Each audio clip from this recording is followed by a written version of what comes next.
First thing is have a product that works. Have something that works. Okay. Have a product that has been proven to work, have enough traction. Make sure your local market is well taken care of. Once you've identified your base and you decide that you want to explore the Middle East, 2 is start going to all the big events. There are big events happening in Dubai, in Saudi, in Qatar, pretty much everywhere, right?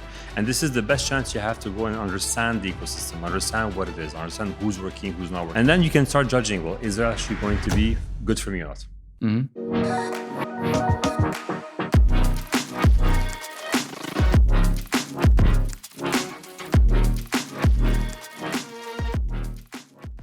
Hello and welcome to Let's Talk About Tech, your show by Venionaire Capital, the entrepreneurial partners for venture capital and private equity. It's my great pleasure to introduce you today to my dear friend Karim Helal, who came here all the way from Abu Dhabi. Great to have you. Pleasure to be here. It's amazing to speak with you about the opportunities and challenges for entrepreneurs in the Middle East. But before we dive into this critical topic, I would like to ask you, how did you become an entrepreneur? Sure. Well, the interesting story, actually. So I actually grew up in the Middle East. I was born in Lebanon. My dad moved to the UAE when he was in '68. So I moved to Abu Dhabi when I was 3 days old. And my dad was one of the first architects in Abu Dhabi. So I grew up effectively the life of an entrepreneur. We had when we used to live, it was the highest building in Abu Dhabi. It was 11 floors. Half was my dad's office, half was our house. So I used to spend my whole time in the office. But the funny thing is, I actually never wanted to be an entrepreneur. I always hated it because I saw firsthand how difficult it was, how much challenging it was, how much time you had to put into it, and how risky it was. So I always wanted to be a corporate 9-to-5, very easy life. So when I finished school, I went to Canada, studied engineering degree, worked for a few years for big corporations. And then I realized that, no, it's not for me. And the one story which really always I remember is there was one project we were working on where we had to deliver something to one of our partners by a specific time, and it wasn't working, and nothing was happening. It wasn't working. It wasn't getting to the point. And a few of us stayed up until for 3 days, 3 nights to make it happen, and we literally saved the project the night before we actually had to deliver it. And so we saved that company 24 million euros in penalties. So when I went back to the office, I'm like, guys, we're very happy. Can we have a bonus? They're like, no. You're still 2 years away from your increase. And I was like, you know what? This is not for me. So I quit on the spot, went to do my MBA.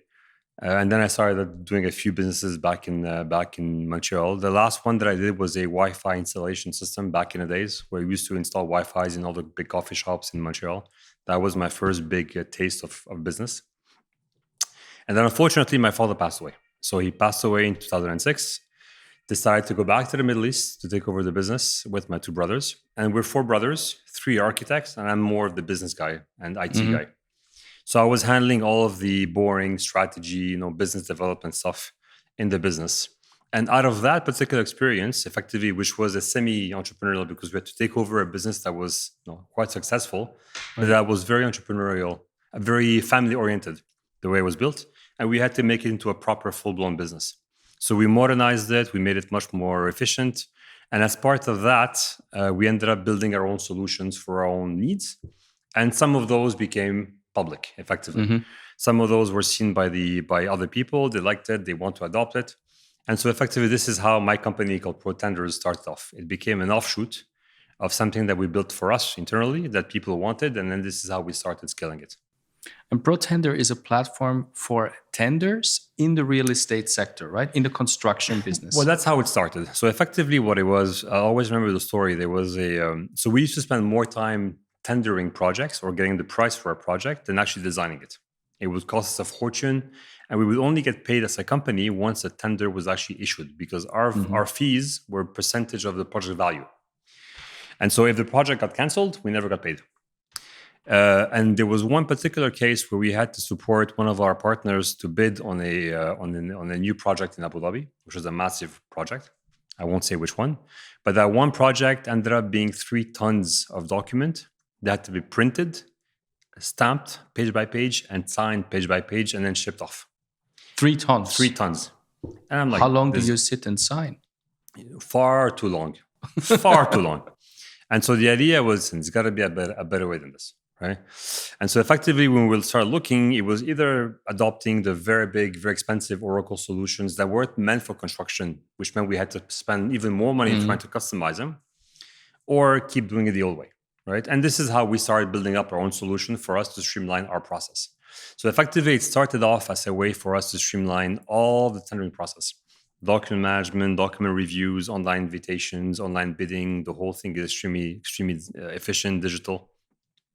And so it allowed us to save 90% of the time it took us to streamline or to do our tendering process, which was massive. And so when other people saw it, they liked it, they want to use it. And so we opened it up to them too.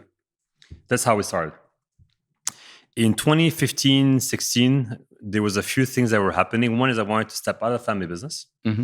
And two, there was a lot more questions from both sides of the ecosystem. And the one side was all the developers that were very known, that knew the ecosystem in Abu Dhabi or in Dubai very well, that were starting to build more and more in other parts of the world, Europe, Asia, Middle East, North Africa. And they might know the players in their own country, but they don't know anything about what's happening somewhere else. Okay. So they were coming to us and saying, well, you know the market, who might be the right contractor, consultant, subcontractors, suppliers, not for me to go and work with to build that kind of project in that location. Okay? The second side of the problem we're getting is all the people looking for contracts saying, well, you guys know developers who might have contracts for me to go and try and approach to sell. And so what we realized that the construction is a massive industry, but it's one where there's little data. It's highly fragmented. And because it's fragmented, you don't have any proper way of finding the right people to work with. And so we decided to basically mimic LinkedIn for construction, because construction is very much of a reference game. Who designed this building? Who supplied this who supplied this marble? So being able to find companies based on what they do, who they work with, or what they've done before is extremely important, right? So we ended up spinning it out, built up the whole LinkedIn side of construction, coupled with the whole tendering. And that we launched it in 2016 and it took off like crazy, effectively, because there was effectively a need for it. And so we were getting about 1,000 signups a month from all over the world, fully bootstrapped. We got to a point where we had about 35,000 companies on the platform. Some of the biggest developers use it for tendering. So we've just crossed a few weeks ago the 1 trillion dirhams, which is about $270 billion of bids on the platform. So it's been a long journey. It's been about 10 years, but it's been a good story so far. And it's still a growth story, right?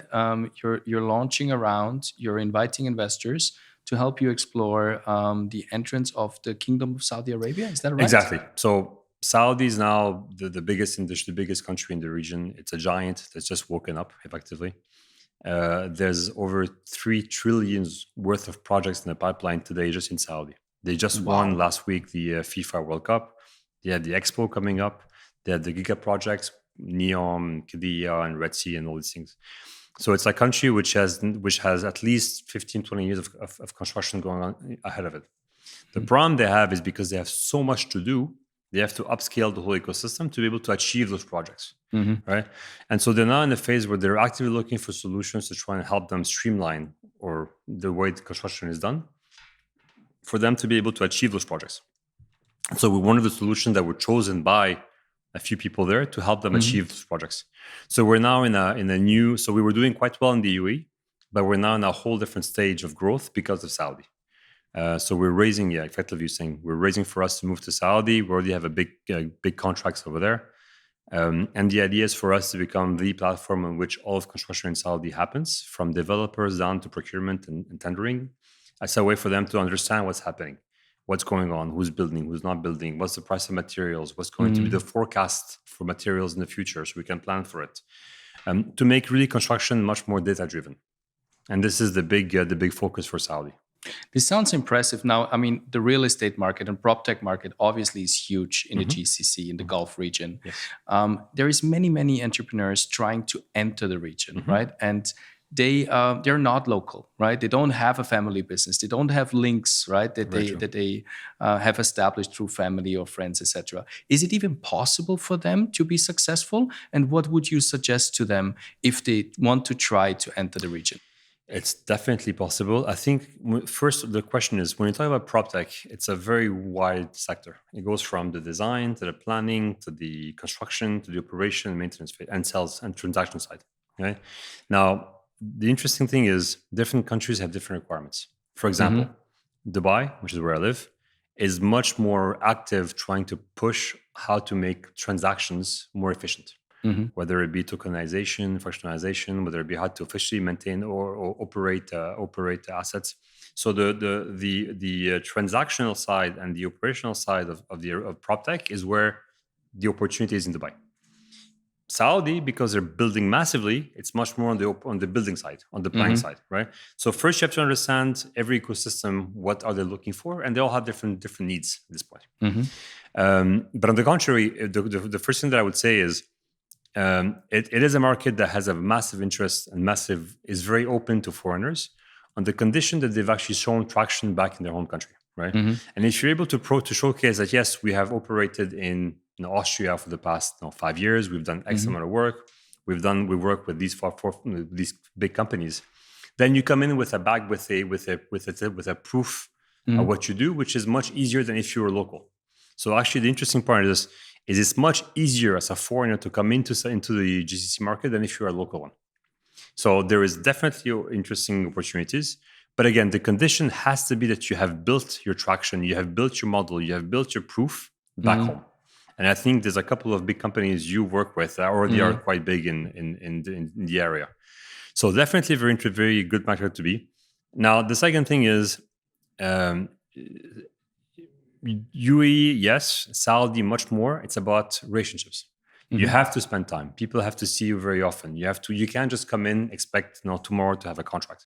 So you have to move or effectively move a team at least that is full-time. Well, that is the ultimate goal, right? And for example, in Saudi, they will want you to have an operation in Saudi for them to be able to work with them, right?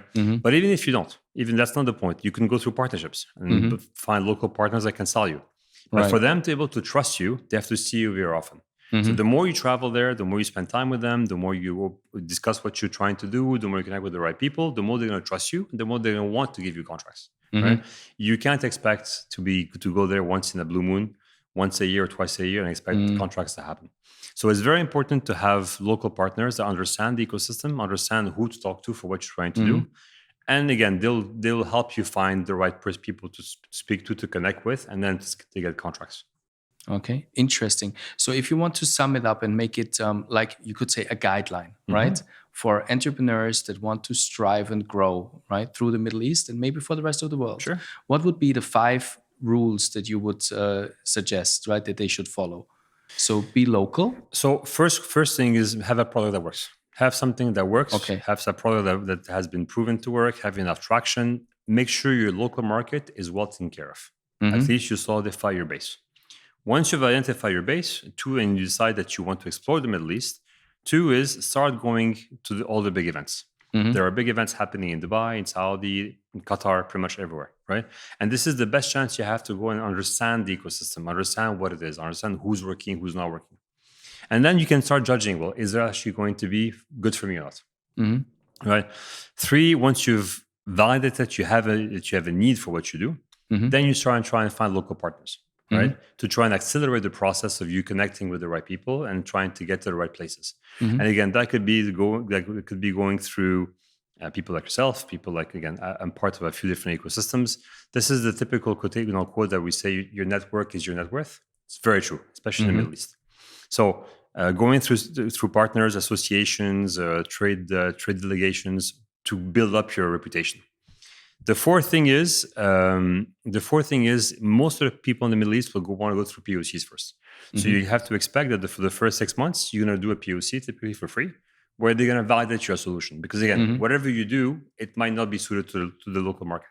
So they're going to want you to run POCs locally. Once you've done that, then you typically are good, right? So you've got to go take it slowly. It will take you about a year to get to a point where you might get actual contracts, right? If you want to make it a bit faster, what you could do is you can apply to incubators or accelerators that actually are part of the ecosystem. So for example, in Saudi, there's one called Taqaddam, which is part of KAUST, which is a university. And what they do is they help companies from outside come into Saudi. But because they already have the whole network of partners themselves, they accelerate the process. And Abu Dhabi has the same. Abu Dhabi has something called Hub 71, which is a great landing pad for foreign companies to come to Abu Dhabi, right?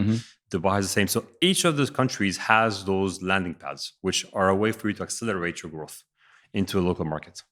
And they help you effectively to do things right. Everything. They help you with the incorporation, with connect with investors, connect you with our partners, connect you with funding people. So again, depends which one of them, but they help you typically. They are handholding. They handhold and they support you in your expansion plans. Sounds wonderful. Now, we all know it's one of the most competitive markets out there, but it's also one that carries one of the biggest opportunities. It was amazing that you shared your insights from the region with us. My pleasure. Thank you guys for watching. Please don't forget to subscribe, and I'm sure you'll tune in for the next episode. Thank you.